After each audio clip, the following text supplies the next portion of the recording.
Sometimes weather can really hurt when trying to do the NFL and trying to do an NFL game. You have a rainstorm like the monsoon that plagued Tampa Stadium in 1979 when the Bucks and Chiefs were playing and Tampa won the game on a last second field goal. Or maybe even snow, like the one time there was a massive snowstorm in Philadelphia in their game against the Lions in 2012 or whatever, or close to it. You may have the wind bowl, as in it's so windy it hurts, including the Bears Niners game on Halloween 2005. But what if I told you that one team in NFL history had to go from a heat extreme to a cold extreme in the span of 1 week in the playoffs?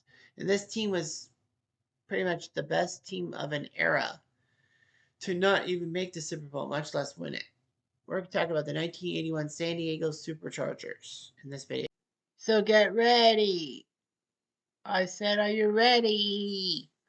Are you ready for some Cutter What If NFL football? A weekend invasion! Yeah, it's Cutter talking to you live. We got the hits and the misses. So come join me for all the fun. All the rowdy fans come in. It's the weekend, y'all. Are you ready? Yeah, let's do this, baby. Yes. The 1981 San Diego Chargers will be featured, but let's talk about the Chargers as a whole, as a franchise. The Chargers started life as the LA Chargers in the AFL. Yes, they were in LA for one season in 1960, and then in 1961 they decided to move the team to San Diego because that city needed football, needed a sports team. So San Diego got the Superchargers and got some players like John Hado, Lance Bambi, Alworth, Suey, former Razorback, of course, and even Ernie Ladd, who went on to wrestling fame. The fact is, the Chargers were decent and were a good team in the AFC West. Sure, they didn't get to a Super Bowl in the 4 times that the AFL got to a Super Bowl, but the fact of the matter is that the Chargers were decent and all that. The Chargers were moved to the AFC of the NFL once, the merger happened. And they were a haphazard group. And then this unknown guy from a former San Diego State coach by the name of Air Coryell came in for the Cardinals organization and would lead the Chargers in what he called the Air Coryell offense. The Air Coryell offense would be basically throwing the ball and making it sing, if you will. With the passing attack, like the Chargers, it worked out. They had some good defense, like Woody Lowe, but the fact is the Chargers needed good offense. Chuck Muncie was a good backfield option alongside Pete Johnson. The Chargers were pretty strong and all that. Dan Feltz could throw for more than 4,000 yards. Charlie Joyner and John Jefferson and Wes Chandler could catch those balls. The Chargers were decent, and then once Coryell's power ended in like the 80s and Feltz retired, the Chargers were also rants. They made some playoffs in the 90s, even getting to the Super Bowl in 1996. 95, excuse me. They shocked the world by beating Pittsburgh in the AFC title game. The Chargers knew what they were doing, but the Niners screwed them over 49-26. Nevertheless, that was the only time the Chargers have ever been to the Super Bowl as a franchise. Ronnie Culver, of course, dying in a plane crash at the end of the year, which is not good. So when you look at things, it just doesn't look all that smart.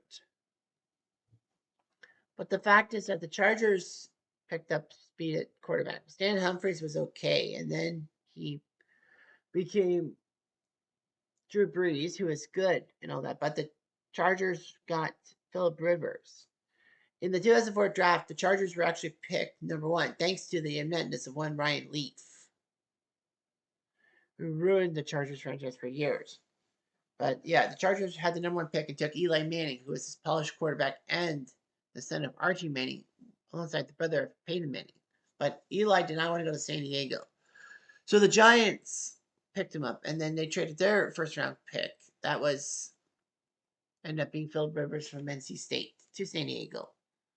Rivers started to blossom when Brees went down with an injury, so they chose Rivers over Brees. Brees ended up in New Orleans, being the greatest Saints quarterback of all time, and Philip Rivers was decent. He once played an AFC game with a torn ligament. That's gutsy. But the Chargers have not been to the Super Bowl other than the one time. So they've been decent. Well, they had a good running back in LaDainian Tomlinson, who was sending touchdown records left, right, and center. They had Sean Merriman, who was a pretty good defensive player. Junior Seau weighted low on that team. Leslie O'Neal. The drivers were decent and all that. And then Justin Hayward came in from the University of Oregon, and he's been guns blazing quarterback. Unfortunately, the Chargers were playing at Qualcomm in San Diego, which was not the most adequate NFL stadium. And they tried to get out of Qualcomm into another stadium, but they failed. And then Alex Spanos decided to leave San Diego and move the Chargers franchise back to his original home, Los Angeles.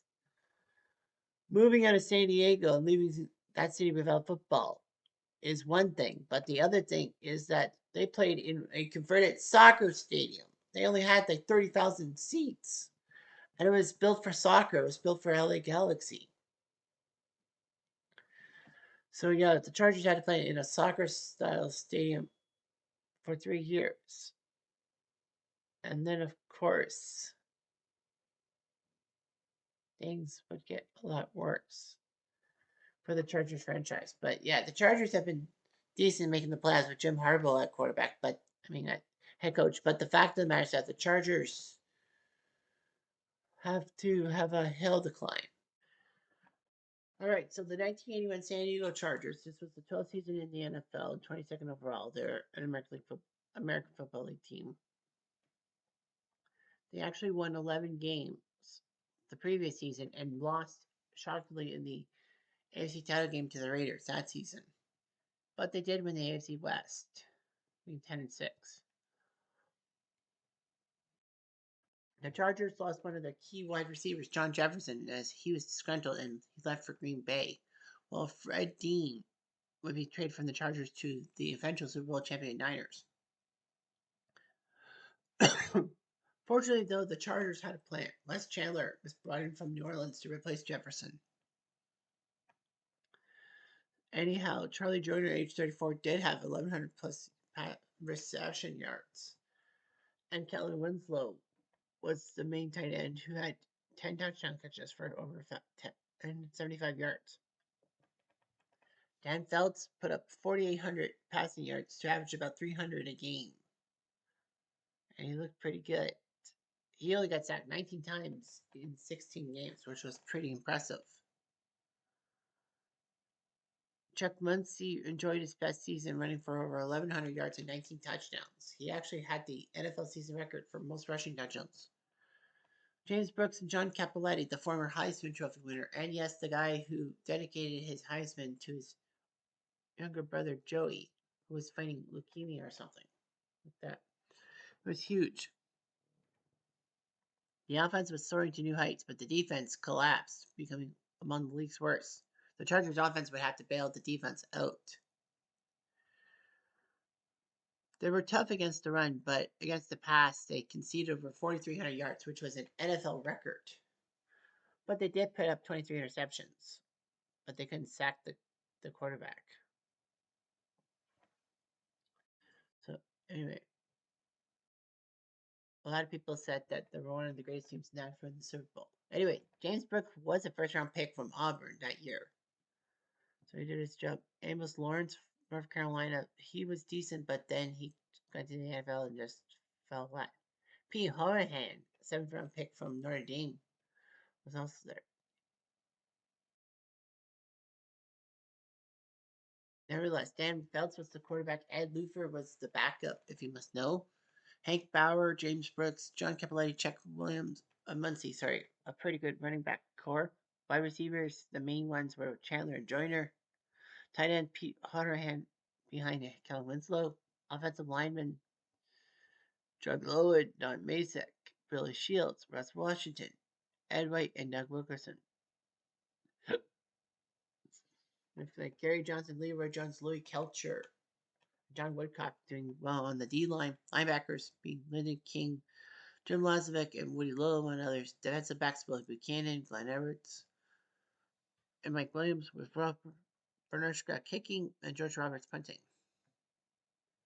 Chargers won 10 games. And based on the fact they won 6 divisional games and the Broncos only won 5 within the division, the Chargers were the 3 seed and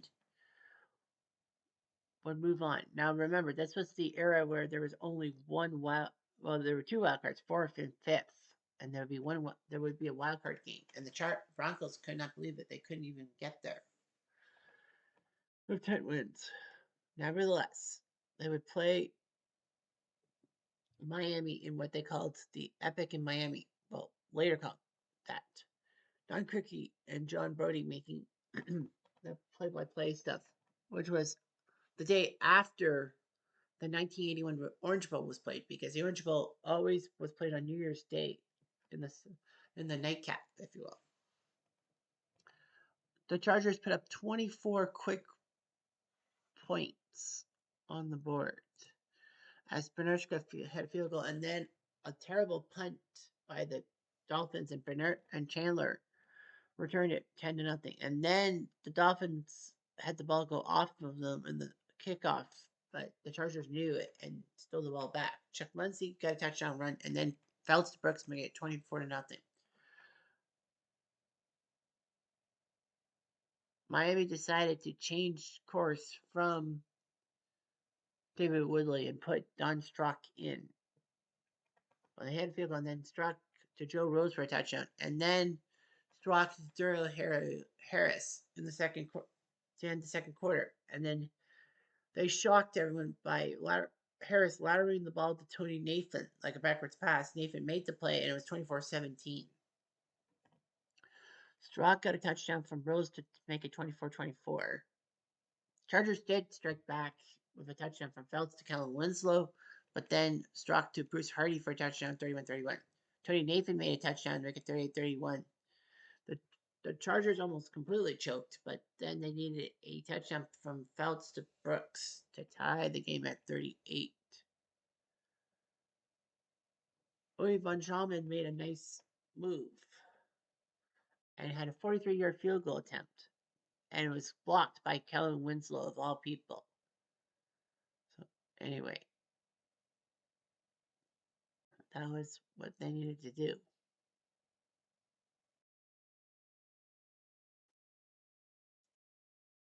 So anyhow, the Chargers won the coin toss for overtime and ended up 3rd and 20, but Felts threw to Kellen Winslow for 21 yards. Bernarshka went for a 27-yard field goal, which seemed to be easy, but somehow he hooked it left. The Dolphins punted it, but the Chargers lost the fumble. So anyway, Miami had a 34-yard field goal attempt by Uli von Schalman, but it was blocked by Jones. Felts would move the Chargers to their own 31-yard line, and then got to the Dolphins' 10-yard line.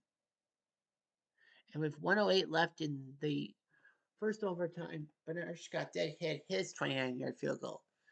Felts made records for most completions, pass attempts, and yards in an NFL game. 33 for 53 for 433 yards. Winslow made 13 catches for a new single-game record.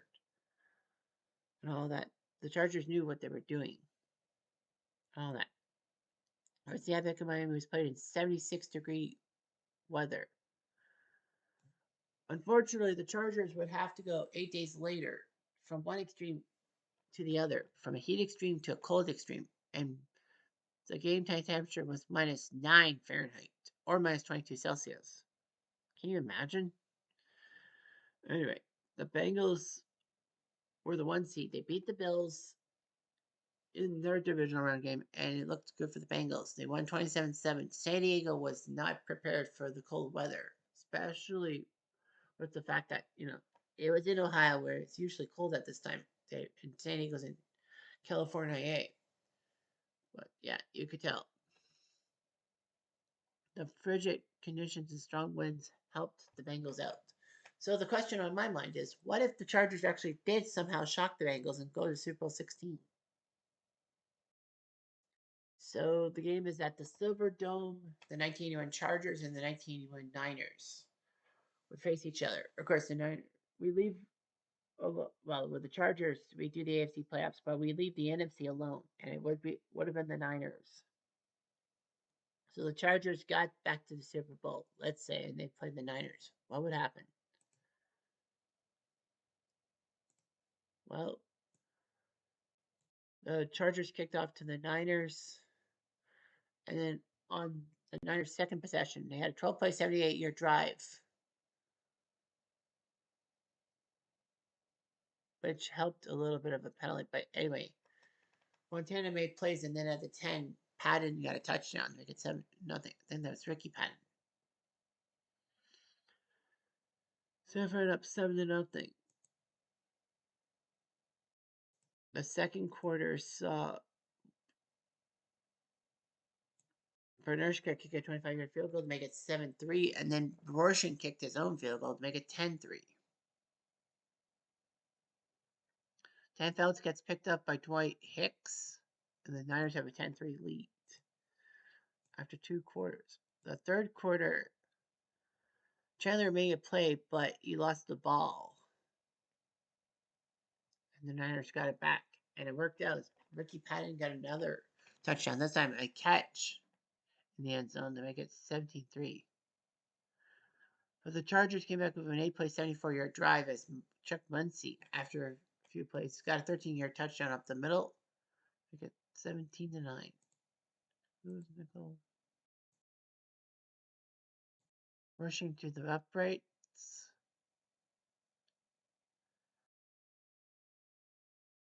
And rushing right down the middle.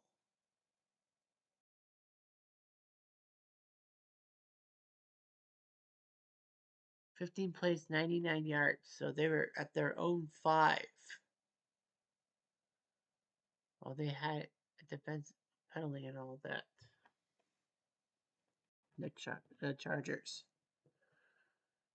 So, yeah, they were at their own 5. I didn't say 95 yards. Well, I guess they added yards. But anyway, yeah. Rushing kicks right down the middle to make it 23-9.